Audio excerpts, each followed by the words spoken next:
Hey, what's up, what's good, and what's going on, you guys?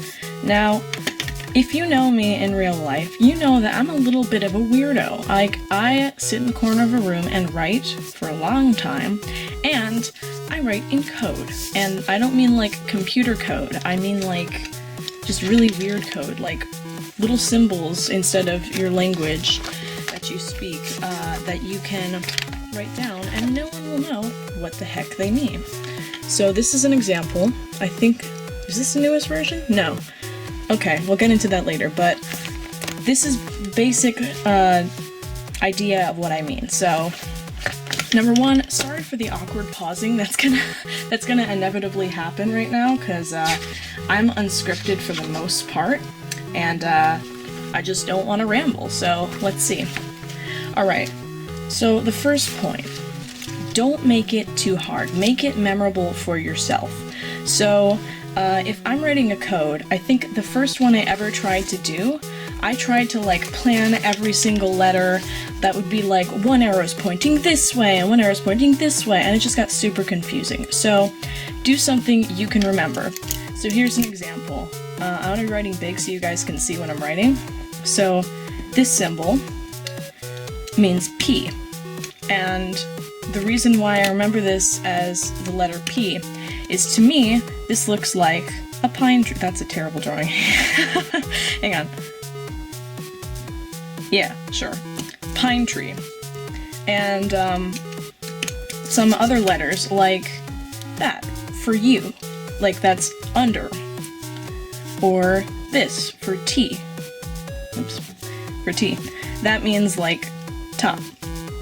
So you have to do stuff with memory cues, but sometimes even I do stuff that I don't know why, I just remember the stuff even though it's just like totally unrelated.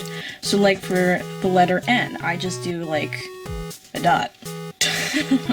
Or let me see, for the letter B, I do this thing. Does that make any sense? No, I just remember those for some reason. Alright, so the second point, I already went over that, use memory cues. So, do stuff that you're gonna remember, but also make sure you use stuff that's like memory cues. So, like I said, make stuff, if you're gonna base it on a word, or like, here, let me give you another example. That, for sun. Or for S.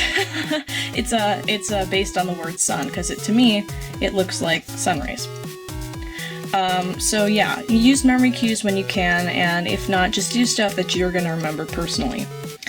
And point 3, code evolves. So as you're writing, over the time that you use the code, I've been using this code for 2 years now, since I was 12, and so code evolves just depending on like what you think is memorable, or like if you can't remember something, or you think it's too close to the original, or takes too long to write, or doesn't look good, you can change it.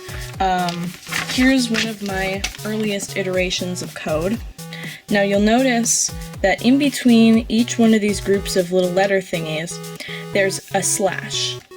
And I used to put slashes in between every single word, which took a long time. Let me see. Here. This little thing used to be S. But I mean, like, it doesn't look that good, so I changed it, because I was thinking like clouds in the sky, so I changed it to sun. So like a little sun symbol. And this symbol here used to be C, because I thought it looked like a piece of cake.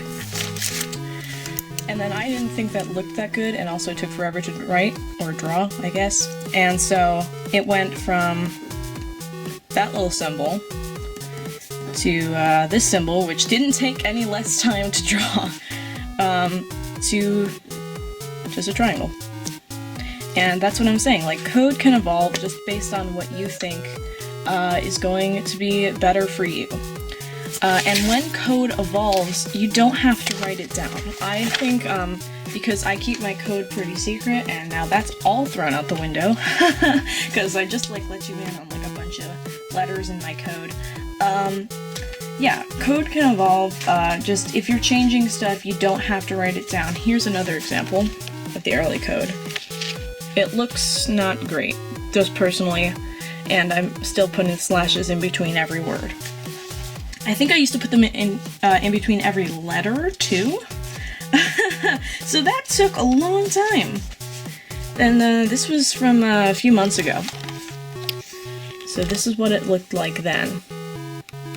And you can see it's a little bit more streamlined, it's a little bit better, but there are still some things that I changed. So, like, there we go. This was for N, because it used to be this little moon shape here, this little crescent moon shape here. Then I changed it to just this. But then I realized that I had a bunch of letters that looked the same. I had this for R, this for N, and this for I. So I changed these a little bit, so it's this for R, then just totally threw everything out the window and did this for N, and I still kept this for letter I. So yeah, you don't have to write it down every time you change it, especially if you want it to be like a secret. So,